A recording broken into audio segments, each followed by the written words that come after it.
আপনাদের সাথে চ্যালেঞ্জ ছুড়ে বলতে চাই যে আপনারা যদি কেউ আমার এই বাগানে এসে একটা আঙুর টক প্রমাণিত করে দিতে পারেন তাহলে আমি তার 50,000 টাকা জরিমানা দেবো। জুয়েল ভাই, আসসালামু আলাইকুম।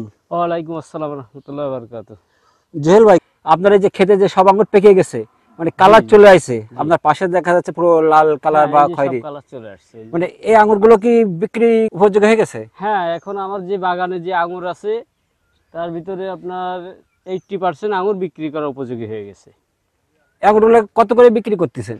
এই আঙুরগুলো আমরা এখন বাগান থেকে বিক্রি করতেছি 300 টাকা থেকে 350 টাকা এর ভিতরে বিক্রি হচ্ছে বাগান থেকে? হ্যাঁ, 1 কেজি? হ্যাঁ, 1 কেজি। ধরেন এখানে তো খুচরা, তো যে পরিমাণ আঙ্গুর আছে খুচরা বেচতে তো অনেক দিন সময় লাগবে। হ্যাঁ, সেক্ষেত্রে কি আঙ্গুর কি নষ্ট হয়ে যাওয়ার সম্ভাবনা আছে? না, আঙুর পাকার পরেও গাছে 20-25 দিন রাখা যায়। রাখা যায়। জি। আর পাইকারি যদি কেউ কেনে সেক্ষেত্রে কত টাকা হতে পারে কেজি? পাইকারি যদি কেউ কেনে তাহলে ওই যে আপনার 300 থেকে 320 টাকার ভিতরে পাইকারি করা যায় বাগান থেকে। ভাই, এছাড়া যে ধরেন আঙুরের তো বিষয় শুনলাম, এখন হচ্ছে চারার বিষয়ে আমরা আসি। জি। যে আপনার আঙুর আমি খেতে ঢুকে পড়ে আমি টেস্ট করে দেখেছি বা খেয়ে দেখেছি যে আঙুরগুলো পরিপক্ক হয়ে গেছে এবং খুব মিষ্টি। জি জি জি। তা এই চারা সম্পর্কে আমাদের কিছু বলেন। আসলে বাংলাদেশের মাটিতে আঙুর ফল টক হয় এটা সবাই বলে, কিন্তু আমাদের এই যে বাইকুনোর জাতের যে আঙুরগুলো, আমি মানুষের দর্শনার্থীদের আমি বলতে চাই যে আপনাদের সাথে চ্যালেঞ্জ ছুড়ে বলতে চাই যে আপনারা যদি কেউ আমার এই বাগানে এসে একটা আঙুর টক প্রমাণিত করে দিতে পারেন তাহলে আমি তার 50,000 টাকা জরিমানা দেবো, উপহার স্বরূপ দেবো। এবং এটা আমি বলতে চাই যে এই বাংলাদেশের মাটিতে বাইকুনোর আঙুরটা একদম ফুল, আমাদের বাইরের দেশ থেকে যে আঙুর আসে যেভাবে মিষ্টতা তার চেয়ে বেশি মিষ্টি এবং রসালো। আসেন মাসুম, থল কাটে এদিকে একটু আসো, আমরা একটু আঙুর খেয়ে এখন দেখবো। ভাই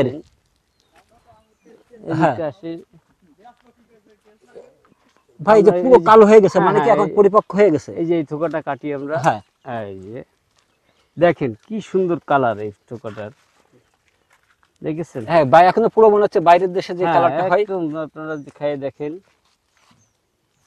একদম সেম টু সেম। ভাই আসেন আসেন আসেন। এটা তো খুব মিষ্টি। আসলে বাইরের দেশে যে আঙুরটা আছে আমরা যেটা দোকান থেকে কিনে খাই তার সাথে কম্পেয়ার করা সম্ভব। আসলে বাংলাদেশের মাটিতে যে এত মিষ্টি আঙুর হবে আমরা কখনো আশা করতে পারিনি। কিন্তু অনেকে যে বলতেছে যে এখন নাকি আঙুর টক হচ্ছে বা এই ধরনের কথা বলতেছে, কেন বলছে এগুলো? তাহলে যে বলছে যে টক হচ্ছে তাকে আমার এই জুয়েল চাচার আঙুর বাগানে একটু আনার ব্যবস্থা করেন, তারপরে সে বুঝতে পারবে যে আসলে এই জায়গার আঙুরগুলো টক কি মিষ্টি। 100% মিষ্টি হবে, আমি কথা দিচ্ছি। মানে এখন তো আপনি খেলেন, আঙুরটা কি মিষ্টি? অবশ্যই 100% মিষ্টি। মানে এরপরে টেস্ট বাজারের আঙুর থেকে বেশি টেস্ট আমাদের দেশি আঙুর। জুয়েল ভাই, এর পাশে আর কিছু আঙুর দেখাইছিলাম, আমরা এখন সেই জায়গা যাব। হ্যাঁ চলেন। দেখেন আমাদের গাছে আল্লাহর অশেষ মতন কি পরিমাণ ফল আসছে। দেখেন 7 থেকে 8 মাসের গাছে এখন 10 মাস গাছের বয়স, দেখেন হিউজ পরিমাণ ফল আসছে আমাদের বাগানে। দেখেন আর সম্পূর্ণ ফলগুলো এখন এই সাইডে যে আঙুর দেখতে পাচ্ছি একটু লম্বা ধরনের, এটা কি জাত? এটা হলো বাইকুনোর জাতি। এটাও? হ্যাঁ, এটাও বাইকুনোর জাত। আর এই পাশে যে আর দুটো তিনটে জাত দেখেছিলাম, ওই যে সামনের দিকে আছে আমাদের একলো। হ্যাঁ, সামনের দিকে একলো আছে, এইদিকে সব বাইকুনোর। এগুলো সব বাইকুনোর জাতের। এই যে এখান থেকে আমাদের একলো শুরু, এই যে এইগুলো। হ্যাঁ, এই সব একলো জাত। এই পাশে যা আছে সব একলো। মানে এই আঙুরটা ধরেন যে দেখেন এক একটা থোকা কতটুকু পরিমাণ ওয়েট, 7 থেকে 800 গ্রাম করে ওজন হবে এক একটা থোকায়। দেখেন হিউজ পরিমাণ আমাদের এই থোকা আসছে, কত সুন্দর। এই যে কালার, সম্পূর্ণ থোকাগুলো কালার চলে আসছে। দেখেন এই থোকাটার ওজন কতটুকু আপনি দেখেন, 500 গ্রামের উপরে ওয়েট আছে। 500 গ্রাম 700 গ্রাম ওজন আছে এক একটা থোকায়। এই সাইডে একটা দেখলাম পুরো, মানে কালারটা ভালো লাগতেছে, যে কালারটা। হ্যাঁ হ্যাঁ, ফুল এই যে কালার চলে আসছে। এদিকে যদি একটু ক্লোজ করে দেখেন কত সুন্দর কালার চলে আসছে ফলে, এবং ফুল মিষ্টতা চলে আসছে ফলে। ভাই এই যে আপনার পাশে যে বেশ কিছু আঙুর দেখতে পাচ্ছি, যে এগুলো তো সব কালার চলে আসছে। হ্যাঁ, এগুলো সব কালার চলে গেছে। এগুলো এখন এই যে থোকাগুলো এখন ম্যাক্সিমাম সব বেচার উপযুক্ত হয়ে গেছে। এখন আমরা কিছুদিনের ভিতরে এগুলো হারভেস্ট করবো সব। ভাই এই যে আপনার এই যে আঙুর গাছের তলায় আবার দেখতে পাচ্ছি আঙুর গাছের বিভিন্ন ধরনের চারা, এইগুলো আমাদের এই গাছ থেকে কাটিং করে, এই যে আমরা এখান থেকে কাটিং করে চারাগুলো তৈরি করা। এগুলো চারাগুলোর বয়স কয় মাস করে? এই চারাগুলোর বয়স আপনার এই 3 মাস এরকম বয়স। 3 মাস কাটিং করা গাছ, কাটিং করে এই বয়সে এই যে দেখতেছি সামনের অনেক- দিকে দেখেন হ্যাঁ, অনেক চারা দেখতে হ্যাঁ, পাচ্ছি। সামনের দিকে চারা আছে। এই 3 মাস বয়স, তাই আঙুর এই চারাগুলো রোপণ করার কয় মাস পরে আঙুর ধরবে? রোপণ করার আপনার 7 মাসে গাছে ফুল আসবে। 7 মাসে? হ্যাঁ, মূলত আঙুর চারা রোপণ করা হয় কি মাসে? এই এখন রোপণ করতে হয় আপনার হলো, এটা কি মাস চলতেছে? এটা হচ্ছে ইংরেজিতে মে মাস। মে মাসের দিকে রোপণ করতে হবে। সামনের মে মাসের মধ্যে কি আঙুরের আশা করা যায়? সামনের মে মাসের ভিতরে তো আপনি আঙুর হারভেস্ট করবেন অলরেডি, তাই আঙুর পেকে যাবে আপনার সব। এটা আঙুর তো বিক্রি করতে তো শুনলাম, আচ্ছা এর মধ্যে বিক্রিও তো দেখতেছি গাছ হ্যাঁ, থেকে হ্যাঁ। ক্ষেত্রে হয়ে অনেক আঙুর বিক্রি হয়ে গেছে। জি, কারণ গত সপ্তাহে থেকে মনে হচ্ছিল এর বেশি আঙুর ছিল। হ্যাঁ। তাই- তার সাথে এসে এখন অনেক দর্শনার্থী আসছে, গ্রামের লোক আসছে, তারা 1-1 কেজি করে নিয়ে যাচ্ছে। জুয়েল ভাই, তো অনেকে আমার কাছে প্রশ্ন করতেছে যে আঙুরের চারা যদি একটু বেশি নিয়ে যায় তো সেক্ষেত্রে কি কিছু টাকা কম মানে আর কি হ্যাঁ, যে কমিয়ে হবে এখন কিনা? ভাই যদি কেউ একটু বেশি নিতে চায় তাহলে অবশ্যই তার জন্য তো কিছু ডিসকাউন্ট অবশ্যই থাকবে। আর এই চারাগুলো কি আপনি বাংলাদেশের যে কোনো জেলায় দিচ্ছেন? হ্যাঁ, বাংলাদেশের যে কোনো জেলায় আমরা কোরিয়ায় করে পাঠিয়ে দিচ্ছি। মানে কুরিয়ার সার্ভিস যেখানে যেখানে হ্যাঁ, থাকবে সেখানে জি, দিতে জি, পারবেন। জি, জি। এবারে ধরেন পাইকারি নিলে কয়টা গাছ আর খুচরা নিলে কয়টা গাছ দিতে পারবেন? আমরা ম্যাক্সিমাম পাইকারি আর খুচরা, পাইকারি আপনার যেগুলো যতগুলো নিতে পারে আমরা দেব, আর খুচরা নিম্নে 4টে গাছ নিতে হবে। নিম্নে 4টে গাছ, মানে 4টে নিচে দেওয়া যাবে না? 4টে নিচে, একটা ট্রে সাজানো যায় না, 4টের উপরে জাতি হয়। মানে একটা ট্রেতে 4টে গাছ 4টে থাকে। দিতে হয়।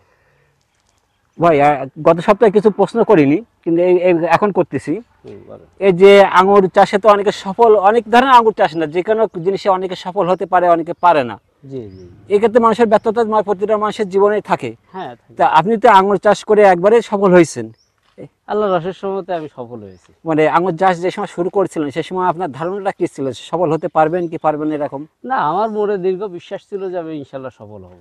মানে কেন বিশ্বাস ছিল এটা? হ্যাঁ, বিশ্বাস ছিল। আমি যে জায়গা থেকে চারাটা নিচ্ছিলাম এবং ইউটিউব থেকে আমি দেখছিলাম যে আঙুর ধরেছে, আমি ভাবলাম তার যদি আঙুর ধরে আমার ধরবে না কেন। আমি সঠিক পরিচর্যাটা করেছি এবং এই আল্লাহর রসের সময়তে আমি গাছে দেখেন কি পরিমাণে ফল পাইছি। ভাই তার মানে আপনি বলতে যাচ্ছেন একটা লোকের যদি আশা থাকে এবং সঠিক পরিচর্যা করে লক্ষ্য যদি আপনার ঠিক থাকে আপনি জায়গায় পৌঁছবেন, জায়গায় পৌঁছতে পারবে। হ্যাঁ, ইনশাল্লাহ। ভাই তাই এই চারাগুলো কত করে পিস বিক্রি করতেছেন? এই চারাগুলো আমরা এখন বেচতেছি 350 টাকা পিস। 350 টাকা পিস। তা বাংলাদেশের যে কোনো জেলায় তাহলে আপনি পৌঁছে দিচ্ছেন? হ্যাঁ, যে কোনো ভাই জায়গায়। আপনার তাহলে ঠিকানাটা আর মোবাইল নাম্বারটা আমাদের বলেন। আমার ঠিকানা যশোর সদর, বাড়িনগর বাজার, নিশ্চিন্তপুর গ্রাম। আর আমার মোবাইল নাম্বার 01722 755311। ভাই ধরেন আপনার খেতে যদি কেউ এসে আঙুর খেয়ে দেখে বা দেখে, তো অনেকে এসে খেতে এসে দেখে খেয়ে আঙুর নিয়ে যায় বা চারা নিয়ে যায়, সেক্ষেত্রে কোনো সুযোগ আছে কিনা? ভাই সেই ক্ষেত্রেই সবচেয়ে ভালো সুযোগ যে কেউ আমার বাগানে আসুক, এসে খায়ে দেখে চারাটা নিক, তাহলে সবচেয়ে বেশি ভালো হবে। ভাই অনেকে ধরেন দূরের থেকে বা আপনার সাথে কন্ট্যাক্ট করতে পারতেছে না বা আঙুর গাছ দেখতে পাচ্ছে না, সেক্ষেত্রে হোয়াটসঅ্যাপ বা ইমো থেকে ফোন দিয়ে দেখা সুযোগ হ্যাঁ, আছে? আমাদের এই নাম্বারে হোয়াটসঅ্যাপ আছে, যে যদি কেউ হোয়াটসঅ্যাপে দেখতে চায় আমরা এই নাম্বারে দেখা দিতে পারবো হোয়াটসঅ্যাপের মাধ্যমে। আপনারা জুয়েল ভাই, আপনারা দিয়ে প্রমাণ করা গেল যে বাংলাদেশের বুকে, বাংলাদেশের মাটিতে সবই সম্ভব। জি, জি, জি। বাংলাদেশের মাটি সোনার চেয়েও খাঁটি, বাংলাদেশের মাটিতে সবই সম্ভব। সাকিব ভাই, আসসালামু আলাইকুম। ওয়ালাইকুম আসসালাম। ভাই যে জুয়েল ভাইয়ের ক্ষেত থেকে যে আঙুর কিনলেন, এই কয় টাকার আঙুর কিনলেন এখন? 200 টাকার। 200 টাকার। আপনার বাড়ি কোথায়? আমার বাসা চৌগাছা। চৌগাছায়। মানে এখান থেকে কয় কিলো দূরে? তাও 14 কিলো। 14 কিলো। আপনি তো আঙুর কেনার আগে খেয়ে দেখেছেন, হুম। আঙুর কি মিষ্টি? মিষ্টি।